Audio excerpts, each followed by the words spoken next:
السلام عليكم ورحمة الله وبركاته نحمده ونصلي على رسوله الكريم أما بعد প্রিয় সুধী আমাদের আজকের বিষয় হচ্ছে রোজা কি এবং তার ইতিহাস। রোজা একটি ফার্সি শব্দ, এর আরবি হলো সাম। সামের আবিধানিক অর্থ হলো বিরত থাকা। শরীয়তের পরিভাষায় জ্ঞান বুদ্ধি সম্পন্ন মুসলমানের উপর সুবহ সাদিক তথা দিনের একেবারে শুরু ভাগ থেকে সূর্যাস্ত পর্যন্ত রোজার নিয়তে পানাহার, স্ত্রী সহবাস, রোজা ভঙ্গকারী অন্যান্য কাজ থেকে বিরত থাকার নামই হলো সাম বা রোজা।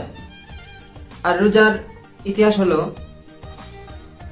রোজা এমন একটি ইবাদত যা বাহ্যিক কষ্টকর হলেও তার প্রচলন ছিল সর্বকালে। হযরত আদম আলাইহিস সালামের যুগ থেকে শেষ নবী জনাবে হযরত মুহাম্মদ সাল্লাল্লাহু আলাইহি ওয়াসাল্লাম পর্যন্ত সকল নবীর উম্মতের উপর তা ফরজ ছিল। পূর্ব যুগে রোজার ধরন ছিল ভিন্ন প্রকৃতির। রোজা রাখার পদ্ধতির ভিন্নতা ছাড়াও ফরজ রোজার সংখ্যাও বিভিন্ন রকম ছিল। প্রাথমিক অবস্থায় উম্মতে মুহাম্মাদের উপর কেবলমাত্র আশুরার রোজা ফরজ ছিল। রমজানের রোজার ফরজ বিধান আসার পর আশুরার রোজা ফরজ হওয়ার হুকুম রহিত হয়ে যায়।